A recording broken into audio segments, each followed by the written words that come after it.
ते hello everyone, welcome to our channels. हम बात कर रहे थे रीस्टार्ट सीरीज में लॉजिकल रीजनिंग की। और लॉजिकल रीजनिंग में मैंने बार बार बोला वेस्टर्न लॉजिक हमारा चल रहा है। और कल जो हमने बात की थी टॉपिक में, वो बात की थी इमीडिएटली इंफ्रारेड की। इमीडिएटली इंफ्रारेड को निकालते कैसे हैं। मैंने कल एक टेबल बनाया था, आपने देखा होगा वो टेबल कि पहले क्योंकि एक और बात है, आपके दिमाग में बार बार ये क्वेश्चन उठ सकता है कि कितनी लाइन नीचे हो सकती है, कितनी लाइन हॉरिजॉन्टल हो सकती है और कितनी लाइन वर्टिकल हो सकती है। तो ये याद रखना, ये चार ही हैं प्रीपोजिशन से, ये चार हैं तो चार ही होगी। ए ऊपर देखा था कल, ए ई आई और ओ, ये चार थी। नीचे भी चार ही थी क्योंकि, और टी भी होगी, कैपिटल टी भी होगी तो वो चार ही होगी। आपने देखा होगा स्मॉल भी टी होगी तो वो चार ही होगी, डी भी होगी तो वो चार ही होंगे। क्योंकि हमारे पास में कितने हैं कैटेगोरिकल प्रीपोजिशन? चार। याद रखना, क्रिटिकल प्रीपोजिशन कितने हमारे पास में? चार। इसलिए कैपिटल टी भी होगी तो चार होंगी, कैपिटल एफ होंगी तो वो भी चार होंगी, स्मॉल एफ होगी तो वो भी चार होंगी, और स्मॉल टी होगी तो वो भी चार होंगी, और डी होगी तो वो भी चार होंगी। मुझे लगता है आपको समझ में आ गया होगा। और इस पैटर्न पर आपने निकाल कर देखा होगा, हर एक क्वेश्चन हर एक शिफ्ट में आ रहा है। एक शिफ्ट में एक क्वेश्चन इमीडिएटली इंफ्रारेड से आ रहा है। ठीक है, मैंने कल बोला था कि एक इमीडिएटली इंफ्रारेड अलग है, इसमें एक कंडीशन देता है और कंडीशन के साथ में उस कंडीशन को कहता है कि ये ट्रू है, और उसके बाद में पूछ रहा होता है कि इमीडिएटली इंफ्रारेड फॉल्स होगा या ट्रू होगा। ये कल हमारी बात हुई थी। आज जो हमारा टॉपिक है, मैंने बोला था कि ये दो अलग अलग हैं। इमीडिएटली इंफ्रारेड अलग है, जबकि लॉजिकल इक्विवेलेंट अलग है। आज हम टॉपिक को देखेंगे, वो है लॉजिकल इक्विवेलेंट। लॉजिकल इक्विवेलेंट को मैंने अपने बेसिस पे समझाने के लिए तीन बेसिस में बांटा हुआ है। ठीक है ना।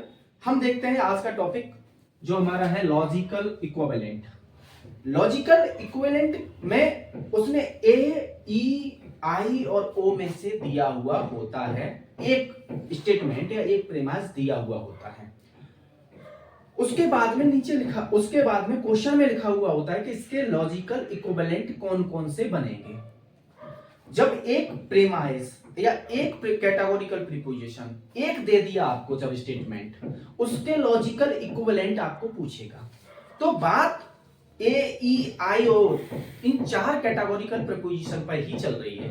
अब देखते हैं लॉजिकल इक्विवेलेंट। लॉजिकल इक्विवेलेंट में सबसे पहले हम फर्स्ट, मैंने बोला ना कि अपनी समझने के लिए लॉजिकल इक्विवेलेंट बनाते कैसे हैं, इसे समझने के लिए तीन भागों में बंटा हुआ है, तीन पार्ट में बंटा हुआ है। पहला मैं भाग देखता हूं, जैसे उसने बोला, मैंने बोला कि all man are mortal. All man are mortal, ये स्टेटमेंट बना हुआ है ए का। ओके ना। एक होगा सम का, एक सम नॉट का, और एक होगा नो का। अब इसमें पहली जो मैं लाइन बता रहा हूं, जो पहले पार्ट में बता रहा हूं, उसमें आप देखना। अब इसका यदि लॉजिकल इक्विवेलेंट पूछे तो इसका कई टाइप से बन सकता है लॉजिकल इक्विवेलेंट। मैंने बोला ना कि हमने अपने समझने के लिए तीन पार्ट्स में बांटा हुआ है। पहला पार्ट्स देखते हैं। ये देखो हमारा क्या है, ये ऑल, नो और सम, ये अलग से लगी हुई क्वांटिटी एक बेसिस कह सकते हैं। जैसे ऑल मतलब सभी, नो मतलब कोई नहीं, सम मतलब कुछ। इसे क्वांटिटी बेस समझना। उसके बाद में आप इसे देखना, इसे हम सब्जेक्ट कहते हैं, इसे हम प्रेडिकेट कहते हैं। सब्जेक्ट और प्रेडिकेट और क्वांटिटी, ये तीन ही चेंज होंगे जिसके बेसिस पर हम लॉजिकल इक्विवेलेंट बनाएंगे। देखो पहले वाले में हम क्या करते हैं, लॉजिकल इक्विवेलेंट बनाने के लिए हम क्वांटिटी में चेंज नहीं करते। याद रखना, क्वांटिटी में, इस वाले भाग को कह रहा हूं, क्वांटिटी में हम चेंज नहीं करते। सब्जेक्ट को प्रेडिकेट बना देते हैं और प्रेडिकेट को हम सब्जेक्ट बना देते हैं।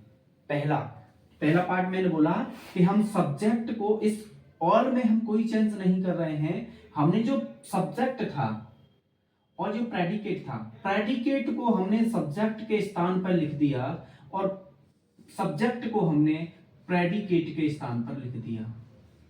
इसका मतलब इसका कैसे बनेगा, ऑल ऑल मोर्टल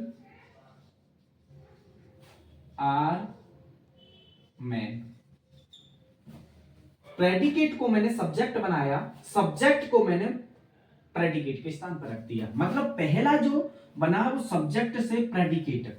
अब चाहे वो ऑल वाला स्टेटमेंट हो, चाहे वो ए वाला, चाहे वो ई वाला स्टेटमेंट हो, चाहे वो आई वाला स्टेटमेंट हो, चाहे वो ओ वाला स्टेटमेंट हो, हम क्या करेंगे, क्वांटिटी में ऑल, नो और सम, इसमें हमने कोई चेंज नहीं किया। हमने प्रेडिकेट जो सब्जेक्ट और प्रेडिकेट में चेंज किया। सब्जेक्ट को हमने प्रेडिकेट बनाया और प्रेडिकेट को हमने सब्जेक्ट बनाया, पहला चेंज। दूसरी बात एक और, क्या ये सभी जितने 4 प्रकार के कैटेगोरिकल प्रपोजिशन हैं, क्या सब में ही होगा सब्जेक्ट से प्रेडिकेट, प्रेडिकेट से सब्जेक्ट बनेगा? एक में नहीं होगा। ये किस में नहीं होगा? ये ओ में नहीं होगा। किस में नहीं होगा ये वाला? नोट पॉइंट एक बात लिख लेना, सब्जेक्ट से प्रेडिकेट, सब्जेक्ट से प्रेडिकेट, प्रेडिकेट टू सब्जेक्ट बनेगा, वो एक में नहीं होगा, वो होगा ओ वाला। इसका रीजन भी बता देता हूं मैं। आपने यहां ऑल लिखा है, सम लिखा है, और सम नॉट लिखा है, और एक लिखा और नो लिखा है। आप इसे प्रेडिकेट बना रहे हैं तब भी वही बात कह रहे हैं, और सब्जेक्ट बना रहे हैं तब भी एक ही बात कह रहे हैं, लेकिन एक में लिखा हुआ है ओ वाले में। अब हम देखते हैं किसका नहीं बन रहा, ओ का। और ओ वाला स्टेटमेंट क्या होता है? ओ वाला स्टेटमेंट होता है सम नॉट। अब सम नॉट, अब कोई नॉट क्वेश्चन से तुम मना कर रहे हो कि सम मैन आर नॉट मोर्टल, कुछ नहीं है, कुछ लोग, कुछ जो आदमी हैं वो नैतिक नहीं है, मोर्टल नहीं है। अब आपने आगे मोर्टल लगा के कह दिया कि मोर्टल आगे लगा के आपने कुछ को मना किया, इसके अर्थ ही चेंज हो जाएगा। इसलिए ओ का ये सब्जेक्ट से प्रेडिकेट और प्रेडिकेट से सब्जेक्ट नहीं बनता। समझ में आ गई होगी लॉजिकल इक्विवेलेंट करते कैसे हैं। सबसे ज्यादा जो पूछा जाता है लॉजिकल इक्विवेलेंट में, वो ये पूछा जाता है सब्जेक्ट से प्रेडिकेट, प्रेडिकेट से सब्जेक्ट। अब मैं दूसरा देखते हैं, दो पार्ट देखते हैं। दूसरा वाला मैंने बोला ना कि इसे लॉजिकल इक्विवेलेंट को हमने 3 पार्टों में बांटा है। पहला पार्ट मैंने बताया, अब दूसरे पार्ट में हम चलते हैं। क्वेश्चन यही लेते हैं हम, ऑल मैन आर मोर्टल। हमने क्या किया, अभी हमने क्वांटिटी में कोई चेंज नहीं किया, इसमें भी हम क्वांटिटी में अभी कोई चेंज नहीं कर रहे हैं। ऑल ही रहने देंगे, सम ही रहने देंगे, ऑल ही रहने देंगे, सम ही रहने देंगे हम, और नो ही रहने देंगे हम। अब हम किस में चेंज करेंगे? ये पहले वाले भागों में बन चुका है, प्रेडिकेट वाला जो भाग था वो सब्जेक्ट बन जाता है, सब्जेक्ट, ये यहां सब्जेक्ट बन जाएगा, और ये जो सब्जेक्ट वाला भाग है वो प्रेडिकेट बन जाएगा। ओके, अब हम क्या करेंगे, सब्जेक्ट और जो प्रेडिकेट बना हुआ है इनके आगे नॉन लगा देंगे। समझ में आ गया होगा? मैं दिखाता हूं। जैसे ऑल, मैंने अभी भी क्वांटिटी में कोई चेंज नहीं किया, ना मैंने फर्स्ट पार्ट में क्वांटिटी में कोई चेंज किया है, ना मैंने सेकंड पार्ट में क्वांटिटी में कोई चेंज किया है। क्वांटिटी इन द सेंस, कहने का मतलब मेरा ये हुआ कि मैं ऑल और सम में और नो, इन तीनों में कोई चेंज नहीं कर रहा हूं। अभी मैं सब्जेक्ट और प्रेडिकेट में चेंज कर रहा हूं। अब मैंने देखा कि पहले वाले में मैंने ये कर चुका हूं कि सब्जेक्ट जो था वो प्रेडिकेट बन गया, प्रेडिकेट था वो सब्जेक्ट बन गया। दूसरे वाले भाग में वही होता है, सब्जेक्ट जो बनेगा, सब्जेक्ट था वो प्रेडिकेट बन जाएगा, और प्रेडिकेट वो सब्जेक्ट बन जाएगा, लेकिन इनके आगे नॉन लग जाएगा। जैसे प्रेडिकेट क्या है, सब्जेक्ट, इसमें देखो, इसमें प्रेडिकेट है मोर्टल, अब ये यहां बनेगा सब्जेक्ट आगे, तो non mortal are non man. देखो पहली वाला है, बट इसके आगे नॉन लगा है, इसके आगे नॉन लगा है, सब्जेक्ट के आगे नॉन और प्रेडिकेट के आगे नॉन। मेरी बात समझ गए होंगे, सब्जेक्ट के आगे नॉन और प्रेडिकेट के आगे नॉन। बात फिर आती है, क्या ये चारों कैटेगोरिकल प्रोपोजिशन में यूज होता है? तो फिर मैं कहूंगा ये चार कैटेगोरिकल प्रीपोजिशन में यूज नहीं होता। ये किसका नहीं बनता? एक का नहीं बनता, ये आई का नहीं बनता। किसका नहीं बनता? ये नोट में लिख देना, ये आई का नहीं बनता। नोट में आई का नहीं बनता, ठीक है ना? आई का नहीं बनता। आई का जो स्टेटमेंट दिया होगा, जो सम का दे रखा होगा, उसका कैटेगोरिकल प्रीपोजिशन में ये सब्जेक्ट से प्रेडिकेट, प्रेडिकेट से सब्जेक्ट और उसके आगे नो लगाकर नहीं बन सकता। मेरी बात समझ रहे होंगे ना? मुझे लगता है कि अच्छे से समझ में आ रही है। अब हम तीसरे, ये दो पार्ट कंप्लीट हो गए होंगे, हम तीसरे पार्ट पर चलते हैं। देखो तीसरा पार्ट, तीसरा मैं क्वेश्चन यही लेता हूं, ऑल मैन आर मोर्टल। इसमें अब सब्जेक्ट और प्रेडिकेट में हम चेंज नहीं करेंगे, क्योंकि हम दो पार्ट में कर चुके हैं सब्जेक्ट और प्रेडिकेट में चेंज। अब हम क्वांटिटी में चेंज करेंगे। ऑल को सब्जेक्ट को सब्जेक्ट ही रहने देंगे, प्रेडिकेट को प्रेडिकेट ही रहने देंगे, हम इसमें कोई चेंज नहीं करेंगे। अब हम क्वांटिटी को चेंज करेंगे, ऑल को, नो को और सम को। ऑल जो चेंज होगा वो नो में चेंज हो जाएगा, ऑल चेंज होगा वो नो में चेंज होगा, और सम होगा वो समी में रहता है। सम को समी में रहने देंगे, वो अलग पार्ट में नहीं होता। तो मैं देखता हूं इसे, ये ऑल वाला लिखा हुआ है ना, लेकिन ऑल नो में जाएगा और सम में रहेगा, और नो होगा तो ऑल में जाएगा। ऑल और नो एक दूसरे में इंटरचेंज हो जाते हैं, ओके ना? और क्या होगा? प्रेडिकेट, प्रेडिकेट के आगे नॉन लगा देते हैं, प्रेडिकेट के आगे नॉन लगा देते हैं। और ये वाला जो चेंज होता है, ये वाला जो लॉजिकल इक्विवेलेंट होता है, वो सब का होता है, चारों का होता है। ए, ई, आई और ओ चारों का होता है। जैसे मैं देखता हूं इसे, जैसे मैंने इसके आगे नो लगा दिया, no man are non mortal, non mortal, non mortal, non mortal. अब यहां सम लिखा हुआ होता है, जैसे सम मैन, एक और देखो, सम मैन आर मोर्टल, ठीक है? तो मैं सम को तो समी में रहने देता, some man are non mortal, non mortal, समझ रहे होंगे? एक और लेता हूं मैं, नो होता, no man are mortal, no man are mortal. तो मैं नो को कैसे में चेंज करता? ये इंटरचेंज होते हैं एक दूसरे, ऑल और नो एक दूसरे में इंटरचेंज हो जाते हैं। नो ऑल में हो गया, मैन को मैन ही रहने दिया, और आर नॉन, प्रेडिकेट के आगे नॉन, प्रेडिकेट के आगे नॉन। ये सब का होता है, ए, ई, आई, ओ। ये जो लॉजिकल इक्विवेलेंट बनता है तीसरे पार्ट वाला, वो सबका बनता है। अब यदि आप और इससे आगे समझना चाहें, और कभी कभी एक चीज और पूछी जाती है, इनके नाम तीनों पार्टों के अलग अलग पूछे जाते हैं। जैसे पार्ट 1 का नाम अलग है, पार्ट 2 का नाम अलग है, पार्ट 3 का नाम अलग है। मैं इसे आगे वाली जो क्लास में और करा रहा हूं ना क्वेश्चंस, तब और अच्छे से करा दूंगा कि इनके नाम पार्ट 1 को हम क्या कहते हैं, पार्ट 2 को, क्योंकि एक साथ में ये, मतलब आपको ऐसा लगेगा एक साथ में बहुत कुछ हो गया, बहुत कुछ हो गया। मैं दोबारा से रिवाइज कराता हूं आपको। हमने एक क्वेश्चंस जो आता है लॉजिकल इक्विवेलेंट, हमने उसे देखा। लॉजिकल इक्विवेलेंट में जो क्वेश्चन बनता है वो एक ए, ई, आई, ओ में से दिया हुआ होगा। एक और बात बताऊं, इमीडिएटली इंफ्रारेड में इफ के साथ में एक दिया होता था और आगे कह रहा होता ट्रू। इसमें ऐसा कुछ नहीं कहता, केवल ओनली एक स्टेटमेंट लिखता है और उसके आगे लिख देता है लॉजिकली इक्विवेलेंट। मतलब जो ए, ई, आई, ओ है, इसमें से जो नीचे दिए हुए जो ABC ऑप्शन है, उसमें से कौन इसके समान है। तो हम समान के लिए मैंने बोला कि पार्ट 1, पार्ट 2 और पार्ट 3 में हमने इसको तोड़ा।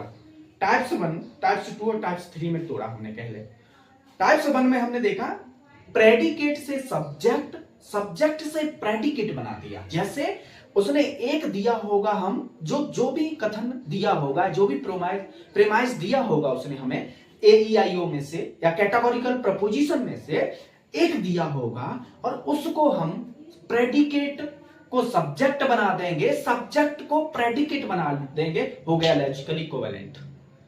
दूसरा, मैंने बोला कि सबका लॉजिक क्या ऐसा होगा, नहीं, मैंने बोला था ओ का ऐसा नहीं होगा।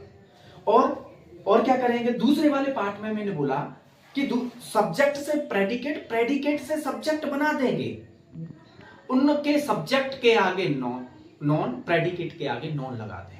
ये दूसरा पार्ट था, इसमें आई का नहीं बनेगा, आई का नहीं बनेगा। जैसे मैंने बोला ना कि आगे वाली क्लास में और बताऊंगा, इसे ही कॉन्ट्रापोजिशन या इसे ही कॉन्ट्रापोजिशन कहते हैं।